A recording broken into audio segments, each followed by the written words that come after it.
Bom, estamos já com os nossos convidados aqui no estúdio hoje para falar sobre um tema muito importante. Eu já dei um toque mais ou menos anteriormente no programa sobre o que nós vamos estar falando. Essa ferramenta aqui é a ferramenta mais utilizada no nosso dia a dia. É uma ferramenta muito bem-vinda, acho que toda a tecnologia ela é bem-vinda, principalmente para quem usa para trabalho, no nosso dia a dia. A nossa agenda toda está aqui hoje, a gente não carrega mais aquela agenda de papel. Mas será que nós estamos utilizando essa ferramenta de maneira correta? Será que as nossas publicações nas redes sociais, elas não implicam em daqui a pouco alguma coisa na área criminal, ou de repente na questão psicológica? Será que não está afetando de alguma forma outras pessoas? Esses são alguns temas que nós vamos estar abordando no programa de hoje e eu fico feliz em estar recebendo o renomado advogado camaquense Luciano Miranda aqui no nosso programa. Estamos recebendo também a visita da psicóloga Vitória Puchalski para falar sobre um tema de grande relevância para toda a nossa comunidade. Primeiramente, sejam bem-vindos ao nosso programa, que seja a primeira de muitas visitas. Obrigado, Gil.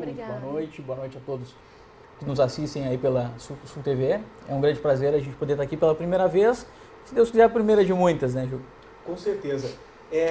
Como é que vocês estão avaliando, né, essa questão das publicações nas redes sociais? Você como psicóloga, principalmente, Vitória, fala como é que você avalia tudo isso. Hoje nós temos um termo que começa a ficar cada vez mais popular, que é o cyberbullying. O que é o cyberbullying? O que isso afeta na vida das pessoas? Perfeito, né? O cyberbullying é uma vertente do bullying, né? A gente pode trazer como um braço, é mais uma forma das pessoas praticarem o bullying. O bullying, via de regra, é algo feito de igual para igual, então, entre colegas.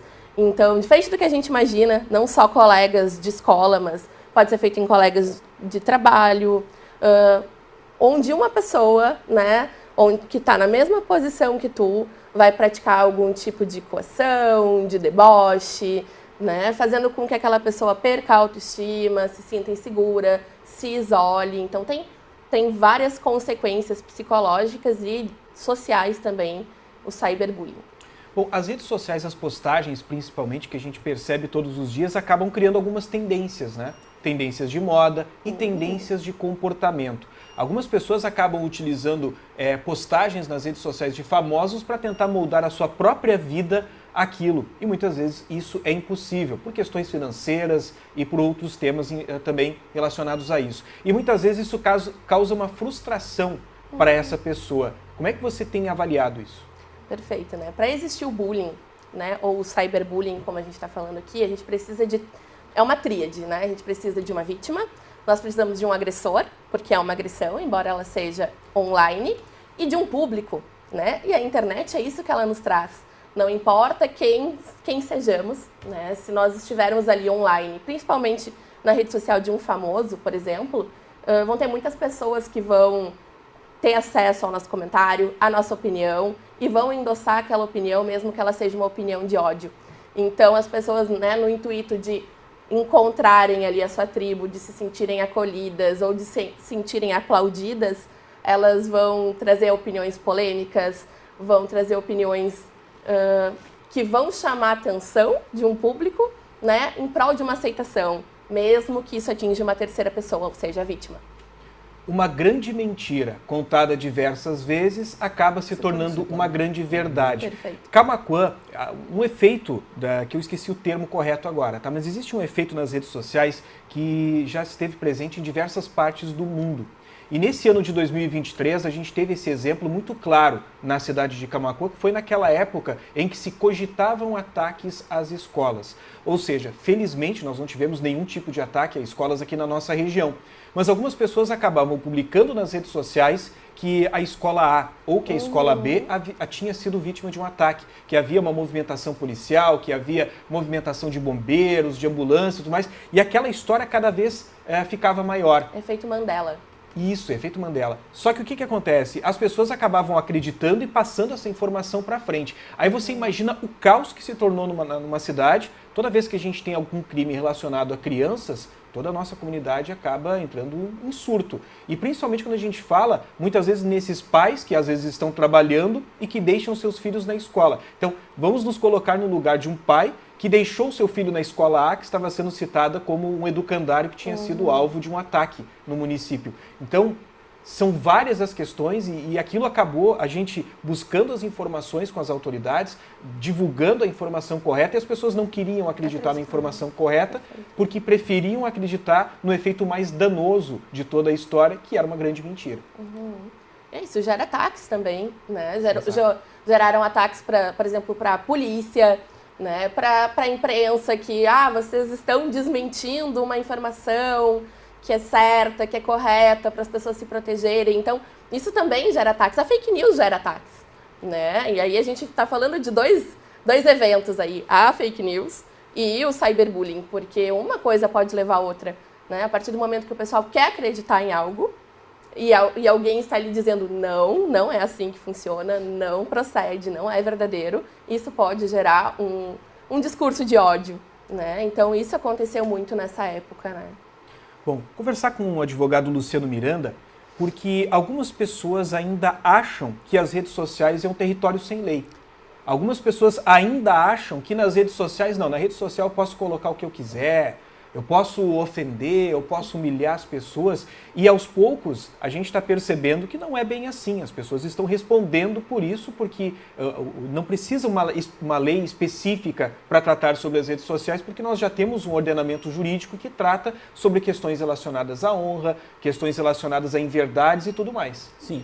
É muito importante que as pessoas entendam, Gil, que a internet ela não é terra de ninguém, né? As redes sociais não são um território sem lei. E, como tu disseste, muito embora a gente não tenha no ordenamento jurídico uma legislação específica aplicada à internet, aplicada às redes sociais, é importante entender que o nosso ordenamento jurídico ele se aplica a todas as situações, a todas as etapas, a todos os momentos e a todos os lugares da nossa vida, inclusive aqueles virtuais, né? O nosso ordenamento jurídico, ele protege, como tu disseste, a honra, o nome, a imagem, enfim, uma série de direitos individuais, direitos inerentes à pessoa, que não podem ser atingidos nem na nossa vivência no mundo real e nem na nossa vivência no mundo virtual. Sob pena da gente estar incorrendo aí em ilícitos de natureza penal, em ilícitos de natureza civil e podendo ser, inclusive, responsabilizado por isso, né? Por exemplo, os crimes contra a honra, injúria, calúnia e difamação, eles são aplicados ao meio virtual. Se praticados nas redes sociais, se praticados na internet, as pessoas que o praticaram vão responder como se tivessem feito isso pessoalmente, como se tivessem feito isso de olho no olho. Da mesma forma como os ilícitos de natureza civil. Se eu praticar alguma conduta que possa gerar um dano moral a alguém, eu vou responder também, independente se eu pratiquei essa conduta na vida real ou no mundo virtual. Bom, quais desses crimes você percebe que estão mais presentes nas redes sociais? Na verdade, não é nenhuma questão de percepção, é só uma questão de dados, é uma questão estatística. O Brasil hoje ocupa o 2º lugar no ranking mundial de cyberbullying, né? Nós ocupamos uma posição vergonhosa nesse ranking, o 2º lugar no ranking mundial de cyberbullying. Uma pesquisa feita pela Intel, com crianças principalmente, verificou que 66% dos usuários das redes sociais, da internet de modo geral, já presenciaram situações de cyberbullying, sendo que 21% se disseram ter sido vítimas e até 24% admitiram já ter praticado o cyberbullying. Então não é nenhuma questão de constatação, uma questão estatística mesmo, isso é praticado diuturnamente. E os principais crimes que são praticados através da internet e sobremaneira das redes sociais são aqueles relacionados à honra, como eu falei, o crime de injúria, o crime de calúnia e o crime de difamação. Mas também existe uma prática muito perigosa, muito perniciosa, deletéria para a honra, para a imagem, e aí a Vitória pode inclusive até acrescentar nisso, deletéria inclusive para a questão interna da pessoa, que é o uso de imagens íntimas, o compartilhamento de imagens íntimas sem autorização, né, da pessoa que as fez. Existe um crime no artigo 218C do Código Penal que prevê isso.